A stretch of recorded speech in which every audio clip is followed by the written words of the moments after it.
Well, Nintendo has finally given us a glimpse of the Switch 2. There are so many questions to ask about this system until we actually get the full reveal in a couple of months. And I wanted to go over some of the biggest ones that have been going on in my head, as well as what I think, or at least hope, the answer is to a lot of these. And the first one I want to start with, and this is, I think, one of the more common questions that came out as a result of the reveal, is backwards compatibility. But I don't want to just focus on software, I also want to focus on hardware. First off, let's start with the software. Now, we already know for a fact that the Switch 2 is going to be backwards compatible. This is one of the few things that was confirmed as part of the Switch 2's reveal. However, an additional line we got as part of that was there are going to be some exceptions to this.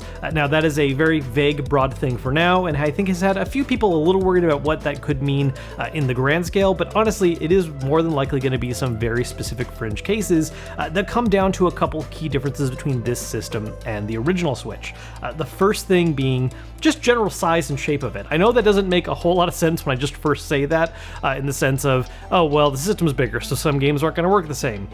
But that actually is kind of a rule when it comes to things like Nintendo Labo, where you actually take the Switch tablet and incorporate it into a build in some way. Now, is that the number one game a lot of people are worried about working on the next Switch? Not really, but it is still a specific bit of software for the original system that is likely going to run into some problems and not work quite the same, thus they need to cover themselves and make these kind of specifications. Another possibility, and this has not been hard confirmed yet, but based on the glimpses that we were able to get of the Switch 2's reveal, it does look as though one feature that's been removed from the previous Switch is the IR sensor. Now, there's not a ton of games that took advantage of this, but there are some that did, and if the IR sensor is in fact removed from the system, those games are either not going to work at all, or just have some restrictions for particular features. A very big example of this, in my mind, is Ring Fit.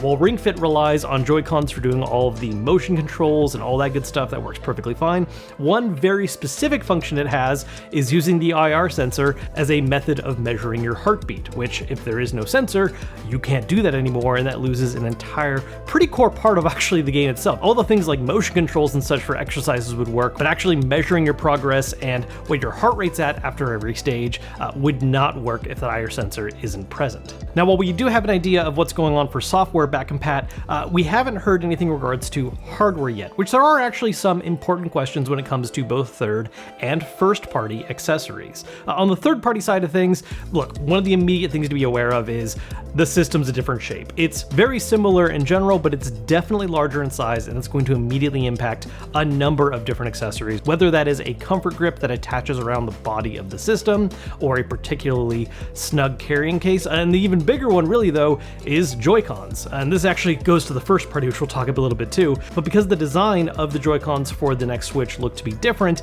any kind of third-party Joy-Con that you've purchased that requires being directly connected to the system, whether that's the larger Joy-Cons from Hori or different options that have added things like D-pads, or even a full enclosure system like the Nitro deck, is just not going to work with this next system. So that's stuff that if you've bought for the current Switch, you're probably gonna have to rebuy for the next one.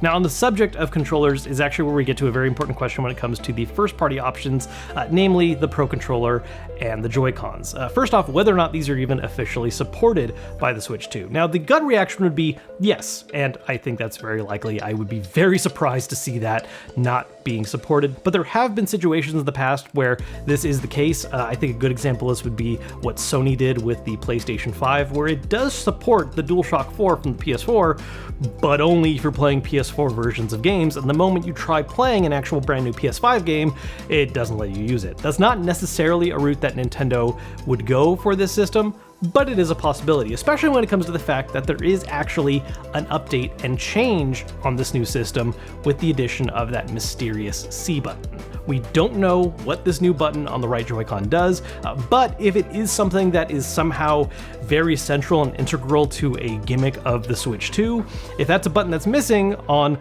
old school Pro Controllers and Joy-Cons, that could end up being an issue where, yeah, you actually can't use those for certain games because you don't have that button.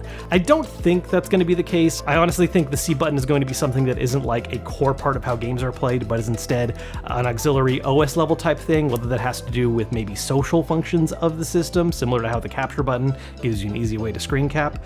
So that would be something where it's not integral to play the games properly, and therefore wouldn't be an issue. But if it is something more important, that's where we have a problem.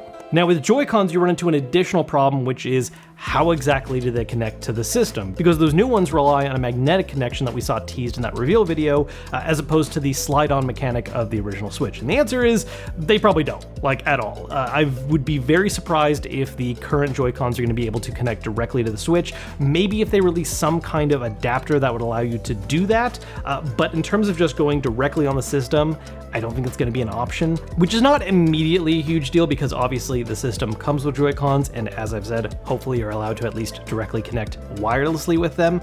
But that does bring up the issue of the fact that you won't be able to charge Joy-Cons by attaching them to the system. So if you have some extra Joy-Cons on hand that you'd like to bring forward into the next system, maybe to be able to use it for things like multiplayer games, and if you've been charging them by connecting them to the Switch, you might need to end up investing in some kind of charge station. Don't do that just yet because, maybe Nintendo will announce something, maybe an adapter, but for the time being, that is a worry that I think is worth being aware of. Another important question is, what exactly is going to help differentiate the Switch 2 from the Switch? I don't mean this purely in just a branding way where, everyone was worried about if they did a silly name, will people know that the Switch 2 is actually a brand new, more powerful system? Obviously, Nintendo is taking the very intentional choice of just calling it simply the Switch 2, so it follows similar branding to other companies, and there's a very clear statement that yes, this is a new, more powerful system that you should upgrade to. But something that I have seen a lot of people worry about a little bit is the idea of, is this just a slightly bigger, more powerful Switch and that's it? Which, on the surface, isn't really that big of a problem. I mean, the Switch was clearly a very successful system for good reason, and the fact that we're getting just a bigger, better, more powerful version of it is something that's going to appeal to a lot of people. But there is a segment of the fan base that I think loves the idea of Nintendo constantly innovating and having some kind of weird little trick or gimmick, and even in past Direct Evolution systems, we've had times where they mess with something a little bit, like the DS to the 3DS having the 3D screen effect. And at least based on the very quick glimpse of the system, it doesn't look like it's going to be something completely or crazily different. But honestly, I think that is a bit of a empty worry, primarily because there's a whole lot more Nintendo could reveal about the system. There are already some additional functionalities that have been teased, like the mouse-style input for Joy-Cons, where you're able to take one of them, put a little attachment, and run it around like a mouse, and could lead to some very interesting new gameplay mechanics, or even allow us to play some styles of games like, say, a port of Kid Icarus from the 3DS, which would be fantastic. But even beyond that, just because this thing is hardware-wise very similar to the current Switch, that doesn't mean that Nintendo can't experiment with software. If there was one major complaint I have about the Switch in terms of how Nintendo treated it compared to their past systems, it's that the OS for it was very bare bones and simple, and honestly lacked a lot of additional fun functionalities that their past handhelds had. We didn't really have a fun system core level way of leveraging Mii's. We didn't have themes. You could just pick whether you wanted light or dark mode, which is functional, but honestly kind of boring. And in general, the Switch experience was one that was very, very simplistic. Now, the reason for this is because the last time Nintendo tried doing something very fancy with the system OS, we got the incredibly slow, long load times of the Wii U, which left a bad taste in a lot of people's mouths, and I think Nintendo overcorrected a little bit as a result of that, wanting to go for something that was as lean as possible.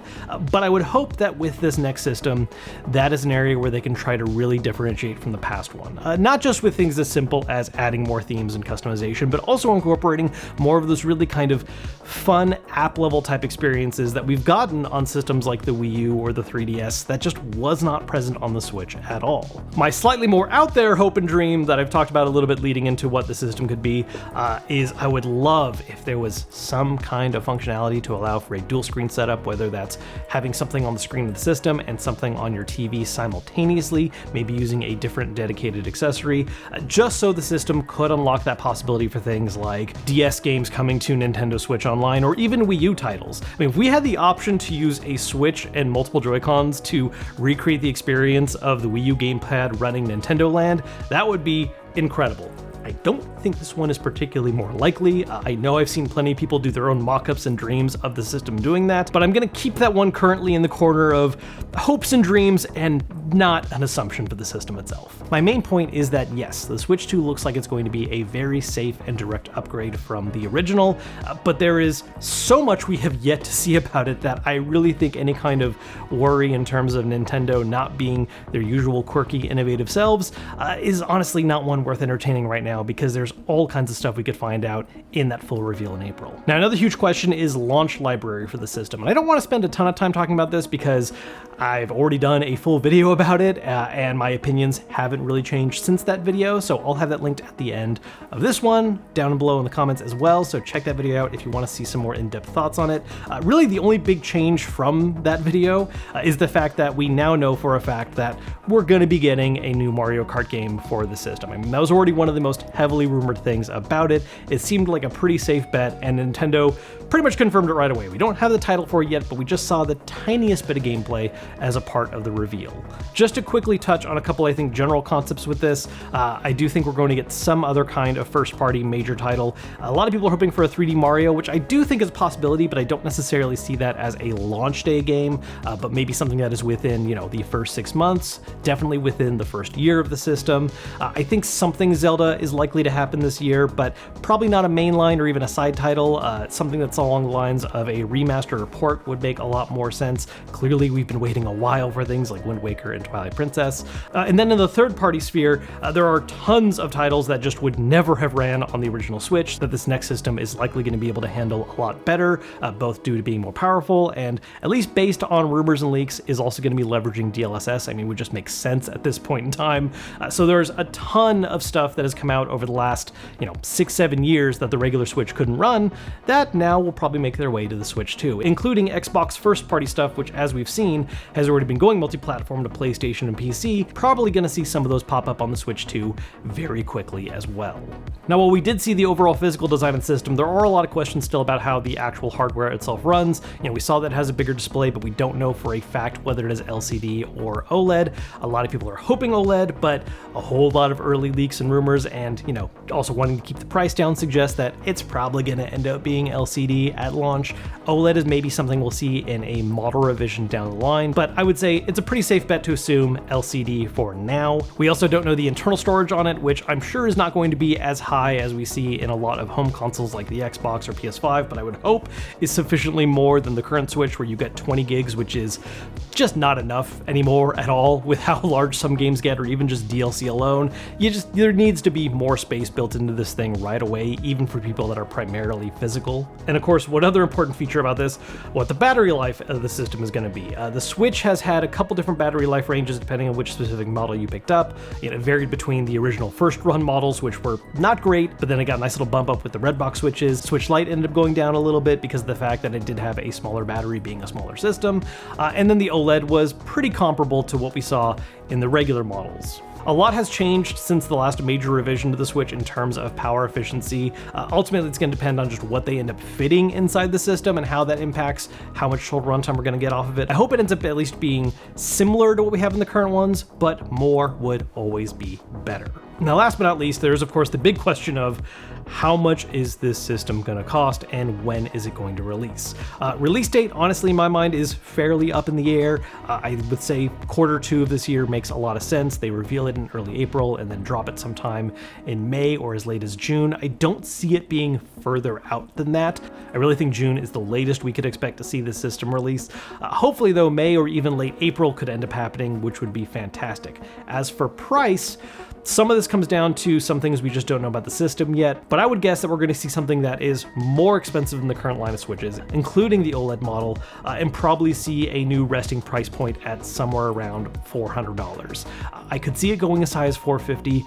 Heavily doubt we'd hit the $500 territory. I don't think Nintendo's going to end up wanting to position this as being a similar or same price as what Xbox and PlayStation do, even though those have been going up in price as well. I think part of the appeal of Nintendo systems is not only the hybrid design and wonderful first-party games, but also the fact that it is, at least when compared to its direct competition, something that is more affordable, especially now there's a lot more handhelds in the market has to go up against, like, say, the Steam Deck. If I have to just nail down a specific number that I'm just going to guess on right now, I want to say 400, but 450 would not surprise me. So those are some of the biggest questions about the Switch 2 and what I think the answer is going to be for a lot of them. Honestly, I cannot wait until April 2nd so we can just actually get some hard answers to a lot of this, and then for the system to actually fully release so I can also test some of these things out and really see how it compares. I'm planning to do a bunch more coverage of the system, a little more speculation leading into full reveal, and then a lot more coverage once we actually have the system out, so make sure to subscribe so you don't miss out on that. If you enjoyed this video, you found it useful, you enjoyed it, hit the thumbs up button to let me know. Until next time, I will see you all later.